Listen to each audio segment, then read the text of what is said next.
not good. So when we were at the Ruckus, I had a ton of people come up to me and ask, "Where's the 51? Where's the 51?" And that was honestly that was crazy. I didn't think that many people knew the truck and that many people knew me. Like that was really humbling for me and that was really awesome. And unfortunately, I had to tell everybody that the 51 didn't make it. And I had fully planned on taking it, and we did the clutch video. I thought it was on the limiter up top. And it turned out that it was actually breaking up. I drove it to town and realized that high boost, high RPM, it was just breaking up. This thing's been sitting for about 2 years. We haven't really driven it just because of everything else going on, building the Ford, other stuff with life. So this thing's been sitting, and unfortunately, I let it sit on E85. So I thought, okay, it needs a tune up. So I put plugs and wires in it, and that helped a lot, but I still had a weird miss at idle, and I'll show you what I found. So I threw all new plugs and wires on this thing, and honestly, the spark plugs were pretty rusty. It really didn't like sitting on E85. But what I found is this one's unplugged because that's totally dead. Plugged in or not, this thing runs the same. And that one over there. So number 3, and number 2 were entirely dead. Like I temp gunned the headers 80 degrees, like not firing at all. And I think this goes back to the fact that I put this thing on E85 and thought, well, I'll just put 93 in it when it's going to sit. And it turns out I didn't do that. It's really hard to know when it's going to sit and when it's not going to sit. So it's been sitting on E85, and honestly, the plugs and wires look terrible. So now I assume that I have probably some plugged up injectors. So we're going to pull all 4 injectors. I bought an injector tester, so we're going to see how that thing works. But I've got these 8 injectors, and then the old Hemi from the Ford, that's also running Deca 60s, so I'm going to pull them out. So I'll have 16 injectors. I'm going to flow test them, clean them. We'll see how that flow machine works, and then hopefully get this thing running, get it back up and running happy. So I got the injectors out. I've got 1, 3, 5, and 7. So this is the one I expected to have a problem with. But I bought this Tool fuel injector cleaner because really the cost to have one set of injectors sent out, cleaned, and flowed was the cost of this thing. And running E85 in this and E85 in the Trans Am, like I've already had to put a set of injectors in the Trans Am. I have injectors laying around, so I just swapped them. But E85 tends to plug injectors, so I'm like, this thing's going to pay for itself. And like I said, I have these injectors and the ones out of that 5.7 Hemi that are the exact same, so I can flow and clean and have a good set sitting. So if this thing gives me problems, I'll have a spare set. But I don't really know how to use this thing. I've been reading the directions. We're about to figure it out. I haven't cleaned them. I'm just going to flow them first. And I'm just running mineral spirits to flow them. That's just kind of what the internet said to use. They make calibrated fluid, but I don't really care about the actual flow rates on these. I just want to make sure they're all even and the spray pattern's good, so that should work. And then when I clean them, we're gonna run this Zep Fast 505. People seem to like it. So let's turn this thing on and see if we can figure out how it works. 2 milliseconds. I don't know if we want, guess we can only go as low as 1 minute. Well, let's see what happens.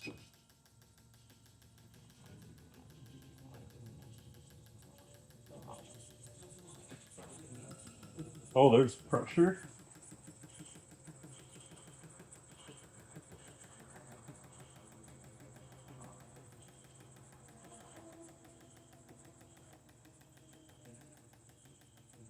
There's 60 psi.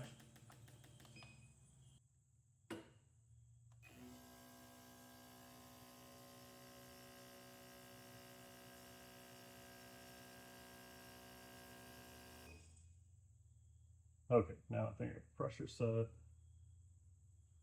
So on this. Yeah, they're not very good spray patterns.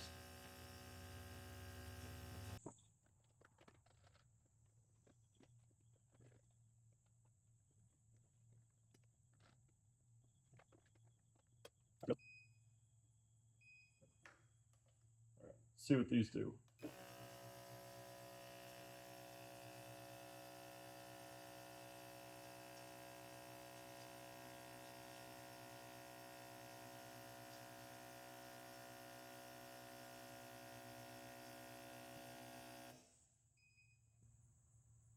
Well, These are also not very even. Okay, so I just figured out this thing has an ultrasonic cleaning mode. So you put them in here, connect them, and it'll run for 10 minutes and it'll pulse them. I think that's 30 seconds on off. It sounds like it's much quicker than that, but that's pretty cool. I'm excited to see how this works. So those other ones are cleaning, and here's the remnants of the Ford. So the NV 4500, the 5.7 Hemi with the turbo.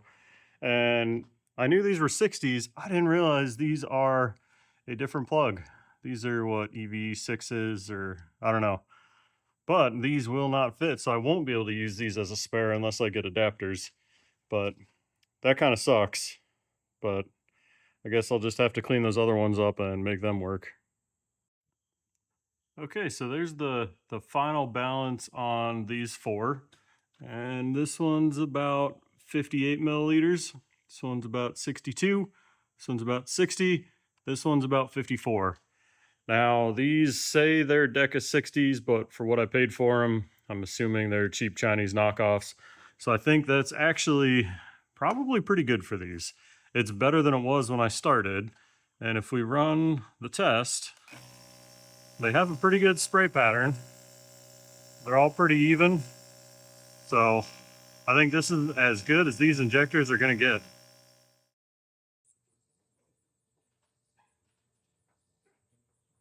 All right, I got the fuel pump unplugged, so the fuel pump won't run. She won't run. We'll just see what it does, how it cranks for compression.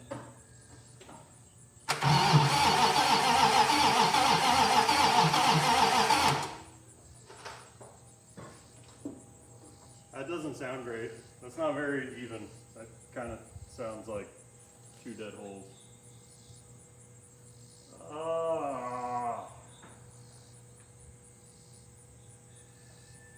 65 psi. Let's try it again and make sure.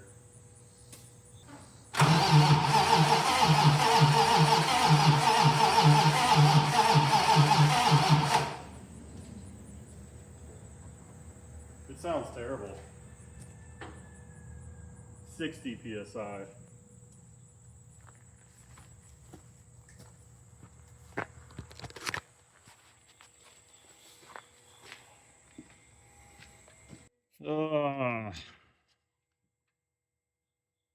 Yeah, that's not good.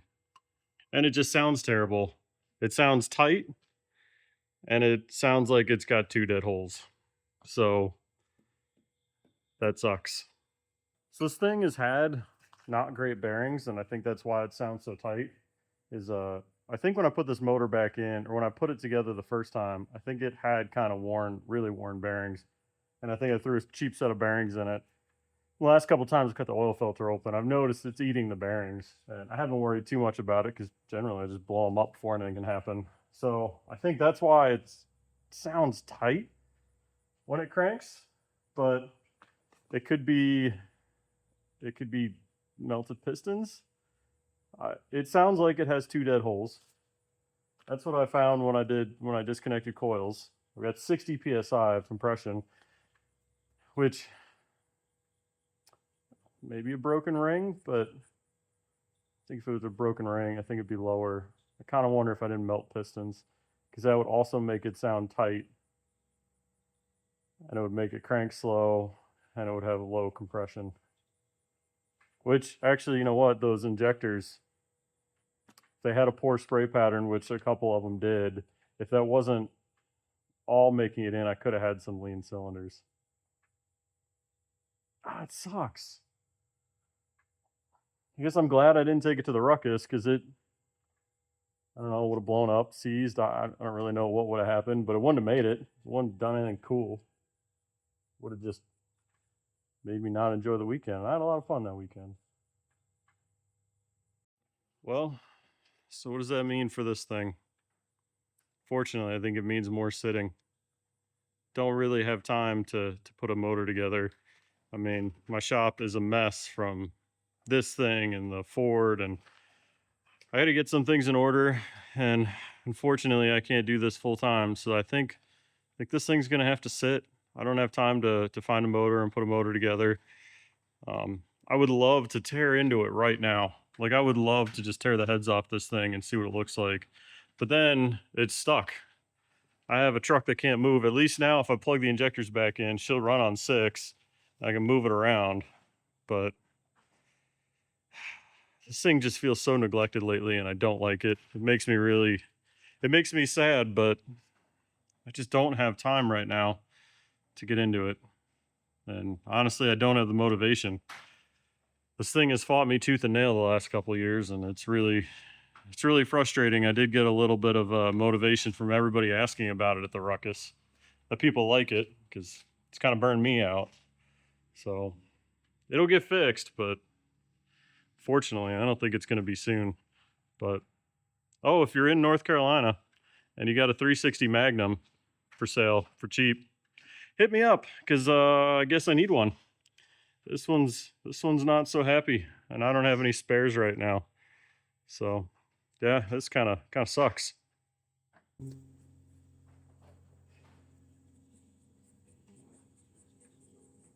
Well, this video is kind of a bummer. Not how I wanted it to go, but